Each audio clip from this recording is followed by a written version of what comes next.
talking about the emissions that both gas-powered and electric-powered cars produce and which one's better. On the second slide, you can see that there's a picture of a catalytic converter on the top right and a picture of headers on the bottom left. Headers are the first piece of the exhaust that attach from your engine. By doing this, they allow the rest of the exhaust components to connect and be fabricated to run underneath your car and out the exhaust tips. On the top right, we have our catalytic converters. Catalytic converters take harmful fumes such as hydrogen, carbon monoxide, and nitrogen oxide and turn them into less harmful chemicals like water, carbon dioxide, and nitrogen. On the third slide, we have a picture of a bunch of catalytic converters ending up in a landfill. So what are the cons of these, you might ask? Catalytic converters are very valuable, and they contain materials and minerals which are very hard to obtain. Because of this, catalytic converters often get stolen and sold, many of which also end up in junkyards or trash piles and can't be recycled. While catalytic converters do a good job of transforming pollutants into less harmful chemicals, they still release emissions. So while a car on the road isn't bad for the environment, millions going back and forth on highways every single day in heavily populated areas are. So to combat this, I'm going to show you why you should switch to an electric car and the benefits of driving one. However, on the fourth slide, you can see here that I have listed a few pictures of smog and the effects of piling cars together on highways and letting them sit together in hours of traffic waiting to move. On my fifth slide, I have a comparison between an electric-powered and a gas-powered car, both of which are made by Hyundai and they're created both in 2022. However, the retail price for the electric car is $45,000, while the retail price for the gas-powered car is only $24,000. So obviously, you can sell the electric one for way more money. The total ownership cost is also $56,000 for an electric versus the $71,000 price point for the gas. That's 27% more expensive for the gas vehicle. On my sixth slide, I have a chart that shows the 5-year costs of ownership, and highlighted in green boxes are all of the columns in which these electric cars dominate the competition. So out of the Tesla Model 3, Toyota Camry, and Audi A5, Tesla obviously takes the lead. On my seventh slide, I have a picture of an actual Tesla facility that does service-related work and body repairs. On the right side, I have columns listing all of the maintenance required items that Teslas need in order to function and maintain for over 4 years. And the total only comes out to under $1,000. For my eighth slide, I also have an overview of a Tesla Model 3 and its safety ratings. Teslas include a 96% adult occupation protection rate, an 87% child occupant protection, 74% road user protection, and 94% for an overall safety assist.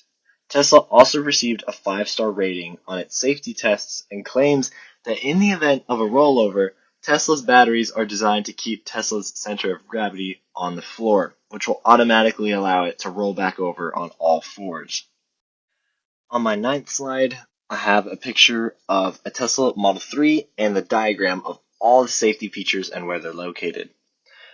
This Tesla consists of a front camera, Tesla driver assistant autopilot, ultrasonic sound, far and short radars, rear-looking side cameras, a rear camera, forward-looking side cameras, and a triple front camera, or I should say cameras.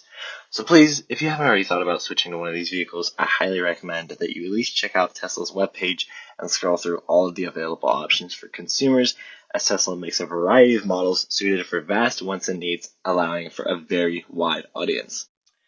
Lastly, on my 10th slide, I have my reference page, which consists of all of the information. Hi, I'm Sammy, and I'm discussing the very debatable topic about if we do need alternative energy resources or not. So, fossil fuels have been used for decades in the past, and they'll probably be used for many more in the future if they even last that long. Fossil fuels are a non-renewable resource that is constantly being used for unnecessary things like driving down the street to get a snack instead of walking, or when you leave the lights on in your house when nobody's home. The use of fossil fuels creates greenhouse gas emissions These emissions are very dangerous for the environment and even our physical well-being. The constant everyday use of this product creates a black flaky soot that is let out into the air when this coal-based fuel is burned. This ash contaminates the water, air, and the soil around us, and it really just makes our environment's quality drop a lot, which is honestly just not very good. These fossil fuel emissions are very harmful on our ozone layer as well. The ozone layer is supposed to protect us from the harmful us and the environment from harmful ultraviolet radiation rays. It's an absorbing agent for these rays, and if people keep up the use of fossil fuels, we'll lose this protection and more heat will end up being trapped in the Earth's atmosphere, and many ecosystems will start to become unsustainable for organisms. It is really important to protect the precious layer because it is being depleted faster than it can restore itself. This is why everyone is getting worse and worse sunburns every year. I couldn't even imagine the pain redheads must go through during these harsh summers. In the 70s, the Clean Air Act was introduced in order to lessen the amount of pollution in the air. And it did work wonders in the 70s because emissions rates were at an all time high and it was about to be unbearable, so they had to introduce a law. This was due to a rise in industrialization around the world, and America and other nations are constantly growing. So I honestly think it's about time for another act to decrease the amount of use on the daily of this dangerous fuel. Believe it or not, there are many big fuel companies like Aramco, where my dad actually used to work, are constantly promoting the use of fossil fuels. In Saudi Arabia, oil production was actually a very hot topic in the business and marketing world. So wherever I would go in Saudi when I visited, I would see competing companies and gas stations have billboard after billboard promoting their petrol. Many companies try to persuade buyers by using an ethos method, and the ads would even feature families all together, happier than ever, getting gas. This photo here is Aramco explaining how sustainable they are when they're blatantly lying because their whole company is based on burning crude oil, which is just horrible for the environment, despite what they say. The recent ad is also just trying to tell you that basically, if you buy from them, then you're better than everyone because you're doing good for the environment, which, if you're buying petrol, it's not really good for the environment. Anyways, moving on. I really wanted to call attention to cars. Like Aiden mentioned before, there are good and bad things about sustainable cars, and it has been a debate for a while now, and I believe there will be debate for many, many years after this, even. But, anyways, cars are one of the biggest contributors to the depletion of the ozone because of how much people drive them these days. Like many people will now drive downtown, like even across campus to a class if they're running late or just too lazy. That's not very cool of them, but I've seen them a lot, way too much on our small campus. Anywho, I think electric cars are going to blow up, not like actually, but economically, and they're going to become very popular. These cars are very technologically advanced and are even able to assist the drivers. Not only are they cool, like a Tesla can literally drive itself, but they do not use any type of fossil fuel or gas to run. These cars alone can help reduce emissions by a great deal. It is still too early to know how reliable to have reliable information on how sustainable they really are, but they do reach urban sustainability goals, and it's not hard to breathe when they zoom by you. So, if you don't want to really spend the money on these cars, that's totally understandable. But there are many alternatives, like using mass transit, or if you live in a big or even if you live in a small suburb or a city too, you can easily walk or bike somewhere. These small choices to make are not too costly and they're better for the environment as well. Now, electricity takes up a bunch of fossil fuel use and it is the second most greenhouse producing source. With that being said, there are many, many alternatives, but one I wanted to focus on was solar panels. They create a very renewable resource that is easy to keep up with. Making the switch can help a great deal in reducing fossil fuel emissions as well. So it's a win-win if you ask me. It doesn't really take anything from the environment. You cannot run out of sun and it doesn't cut into an individual's ecological footprint. The best thing about it too, if you like your money, is that it keeps your power bills down depending on where you are. As good as these alternatives sound, though, production and transportation of materials for these electric cars are insanely expensive, and the production alone is very costly to the environment because the fossil fuels are still needing manufacture everything. Like I mentioned earlier, it is still too early to tell if the cars are truly doing good for the environment or not. Like manufacturing and everything else, but into the protection and the charging spaces just kind of cancel out all the good from this car. Besides the whole like self-driving thing, that's still pretty sick. But solar panels also kind of have the same deal. Manufacturing and transportation of goods are crazy expensive. The batteries for these panels are not too good for the environment, nor really is any battery though. Solar panels are very location restricted as well. So if you invest in this option and you live where the sun don't shine, then you probably won't have any power. Installation, anyways, is a great investment that many people cannot afford. Sustaining this eco-friendly source is not actually sustainable financially unless you're very well off. Many solar panel companies also try to get away with selling cheap products, but those break fast. And then the demand for that product goes up and it starts a domino effect where if you buy something that's cheap, then you just have to keep buying it over and over again. And also, if these materials aren't disposed of correctly, then harsh chemicals and materials like lead will seep into the environment and it'll just be very harmful for them. So, right now, we are very codependent on fossil fuels, and making a sudden switch and pulling an Irish goodbye on our relationship with this energy source is just merely impossible because if we still lack so many solid answers to this issue. But to conclude it all, these alternatives may be safer, but they're still not completely safe. Hopefully, individuals start to take a leap with protecting their home by doing simple tasks like turning off the lights when nobody's home or the water while brushing their teeth, but also not driving a single block to get a snack. Just walk. It's good for you.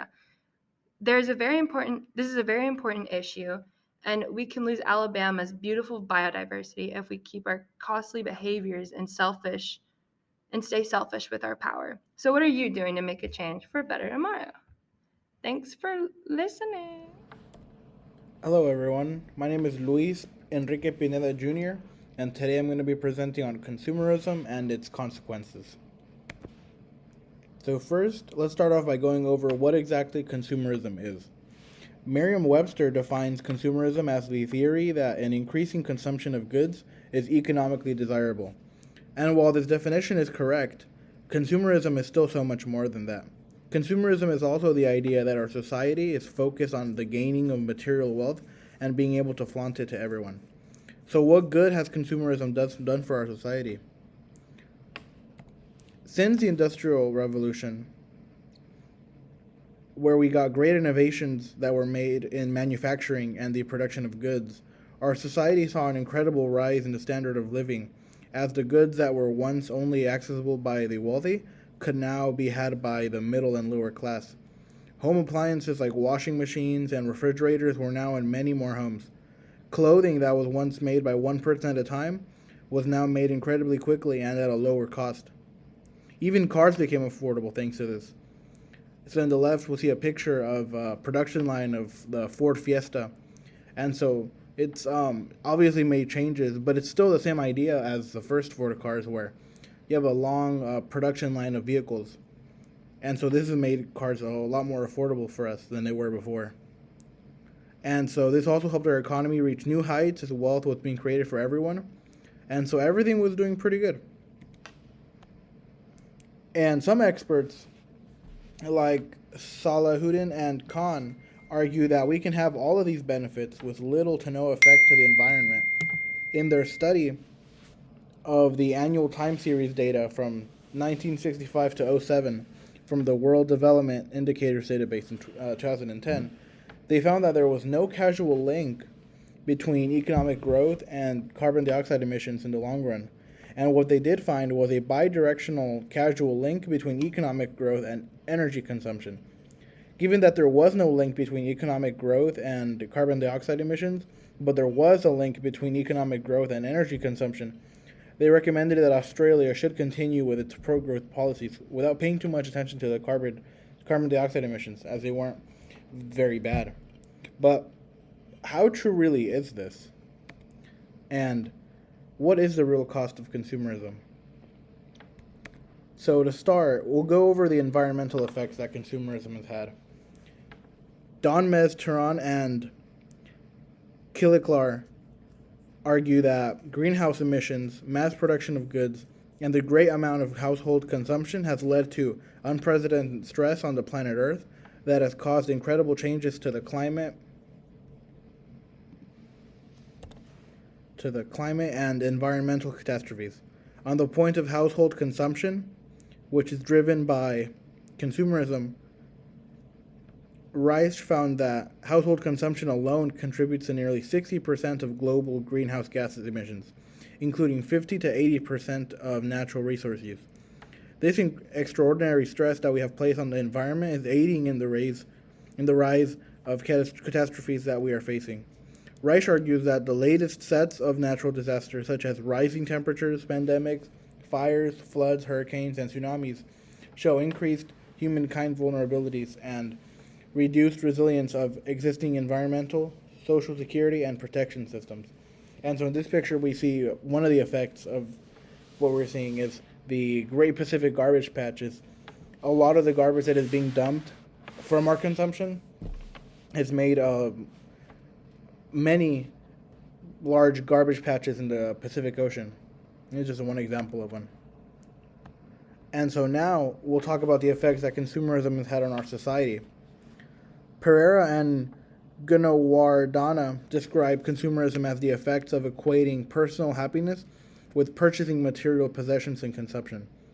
But this idea of finding personal happiness through the purchasing of material possessions and consumption is hurting us.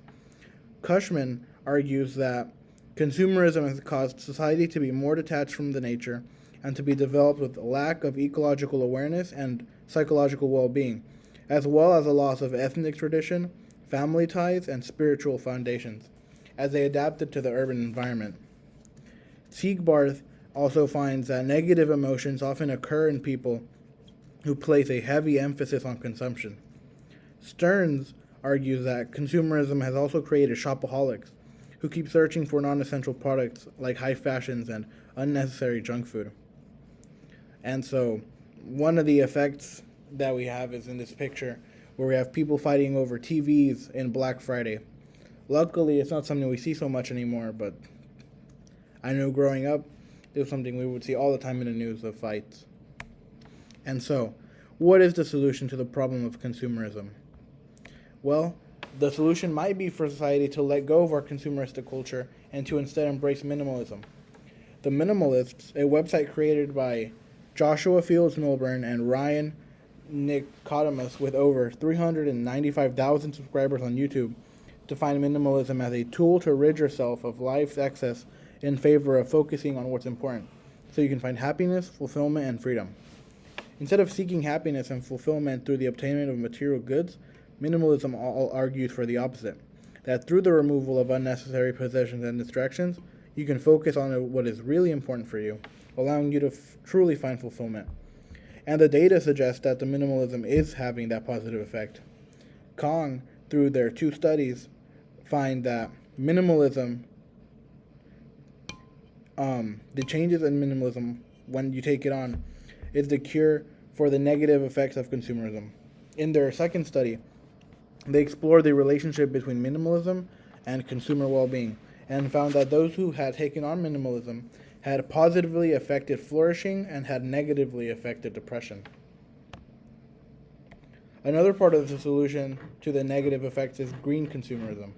This refers to the production, promotion, and the consumption of goods and the services based on a pro-environmental behavior. This theory argues that if you make your right changes in legal, administrative, cultural, and commercial factors, then you can promote a form of consumerism that does not create the pollution and damage that hurts the environment.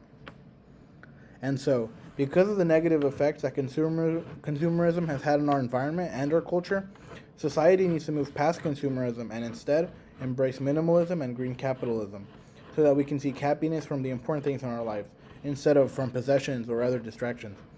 And while these changes are very demanding, they can be as easy as making a more environmentally friendly choice when shopping. Instead of buying something new, go to the thrift store, buy it secondhand. Instead of buying plastic straws, buy straws that are reusable and that will last you a lifetime. It is through changes like these that our lives that will allow us to become free from the depression that is imposed on us through materialistic desires and the damage to our environment, and will allow us to be truly fulfilled. Thank you. And here are my references. To start with,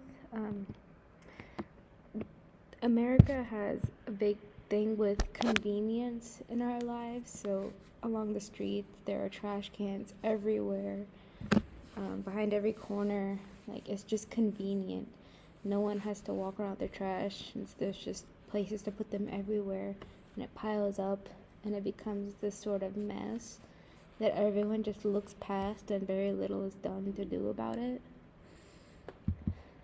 Next, there are actual cities built on trash and people living in them, and it's mainly due to landfills that are getting overfilled, so they're dropping into cities and other civilizations, and people are growing up and living through this. Also, America's landmass is much larger than Japan's, so we utilize the idea of landfills rather than using incinerators to burn it. So these landfills get overfilled and thrown around either into cities or into the ocean, which creates a bigger problem if they get thrown into the ocean, because it gathers and it becomes another, an island of trash, basically. And then America's system is very small. There's not much categorization between the differences in the recycling and the waste. There's just paper, glass, compost, and things that will go straight to the landfill. And with recycling in the United States, nothing ever really gets done about it. There's very little products that are made from recycling, and if they are, they're expensive, and not many people afford it because of what the process it goes through to become that item. So people stop recycling altogether just to avoid that. So everything either gets piled into one bin and it all goes to a landfill, or some people actually try to separate their waste and do what's good for the environment. This was the idea of landfills and America's utilization of them. Again, they can cause buildup of gas and other chemicals and composites that will rise into the air, create pollution, and even if waste gets thrown into these that's not supposed to, like food waste that creates gases, it can create chemicals such as ozone and methane that tear apart the atmosphere to our planet. Next, America has a very big idea of individuality, and that's not wrong, but it becomes a problem when everyone is only looking out for themselves and not for others around them. So you throw your trash on the street and someone else either finds it or has to pick it up, or someone's dog comes by and eats it, and that's their vet bill. There's just not a big idea of unity in the United States with these environmental issues. Moving on to Japan, going there, their streets are actually very clean and neat. They highly discourage the convenience of trash cans everywhere. So you'd either have to walk until you reach your home or until you reach a designated spot for disposal. And these disposal areas are normally very complex. There's not just one bin for everything or 4. There's like 8 to 12 different types of waste that goes through separately, such as these. There's paper, plastic bottles, cans, glass bottles.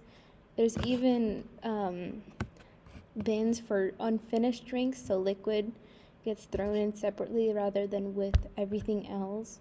and even a compartment for bottle tops, because those cannot be recycled, but the plastic of the bottle can. This is also the sheet that all residents are given with the times and dates that trash comes by to pick up residential waste, and where you put it and what can go through and what you should save.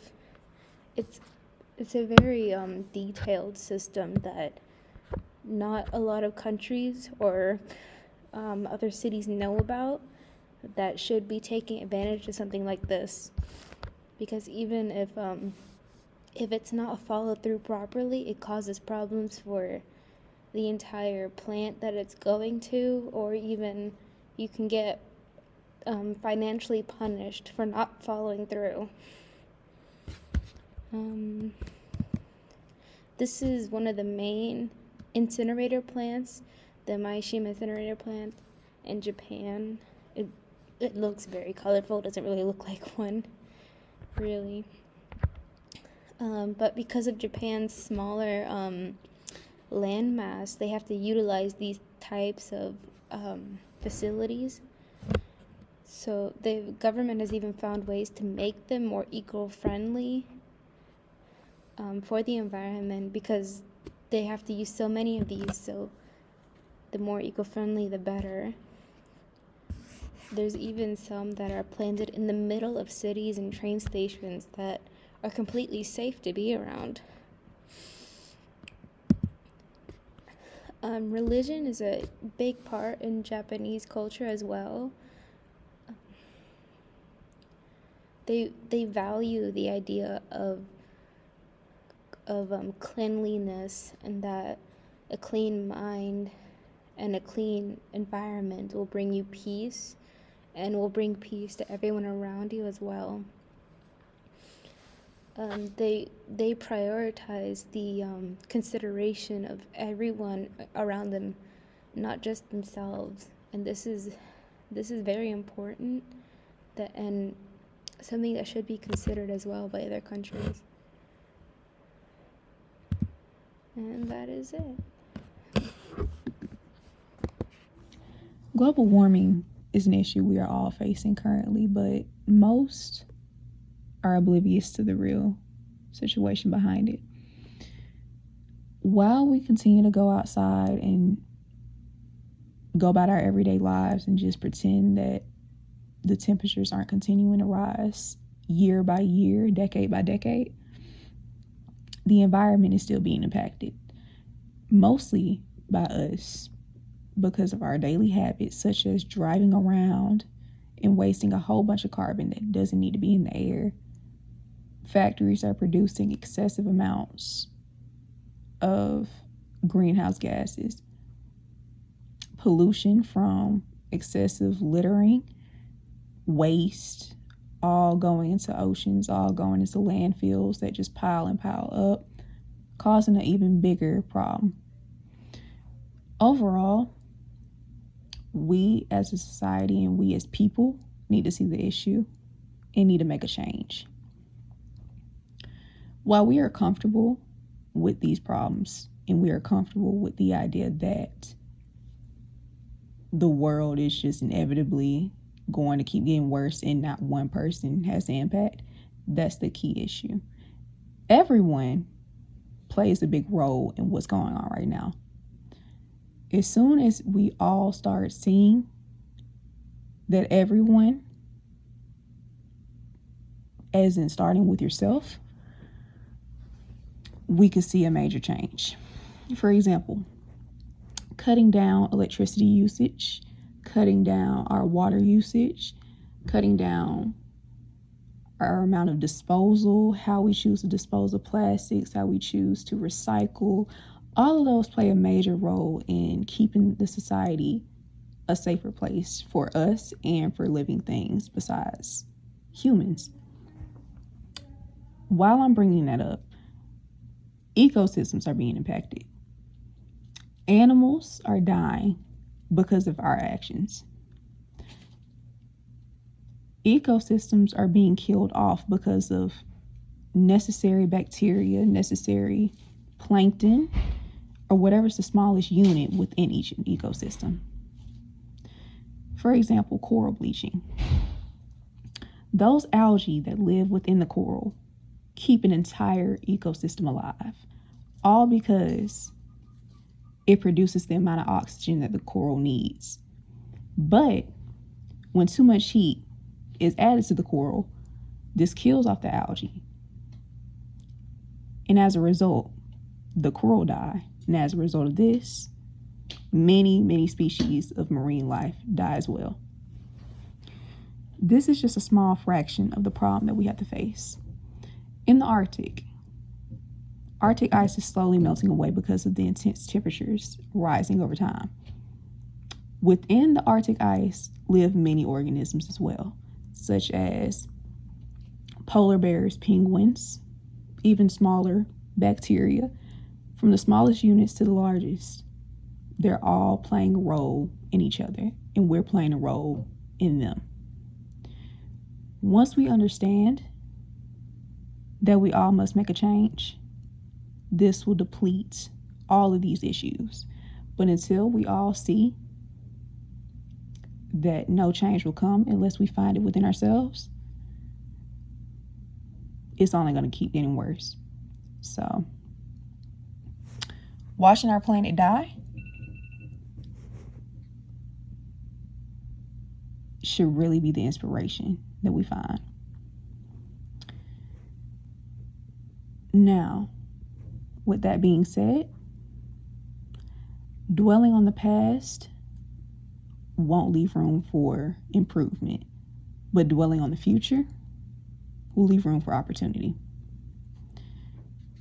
Keep changing habits and keep changing the environment and make an impact around you, and you'll see a major difference. Hello, my name is Matthew West, and today I'm going to be talking about air pollution. What is air pollution? Air pollution is the introduction of harmful material into the atmosphere, causing damage to living organisms and to the environment. This means that it affects plants, animals, and humans. What causes air pollution? Air pollution is mostly caused by the emissions from vehicles and emissions from manufacturing processes.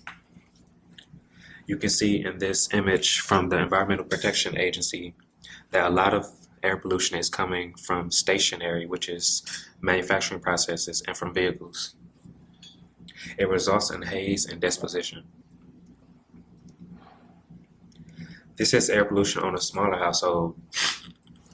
They're caused by household cleaners, scented candles, and volatile organic compounds. What are the effects of air pollution? Air pollution causes 7 million deaths per year worldwide, meaning that it is the highest cause of death ever. It also causes problems with the climate, water, energy, and food. This is what are the effects of air pollution on a household level. You can suffer from stroke, heart disease, pulmonary disease, lung cancer, and respiratory infections when your household has high levels of pollutants. These are some more effects of air pollution on the personal level. It includes difficulty breathing, shortness of breath, sore throat, wheezing, coughing, fatigue, chest pain, and asthma. Well, what can we do to solve pollution? The main thing we can do to solve pollution is recycling so that we have less waste. Here is the cycle of recycling. It has 6 steps where you collect the trash, you sort it, you break it down into its core components, and then you recycle it. We can also stop using single-use plastics as they disrupt the environment. We use cleaner fuel, stop burning trash, reduce our industrial output, create cleaner vehicles, and create cleaner agricultural practices.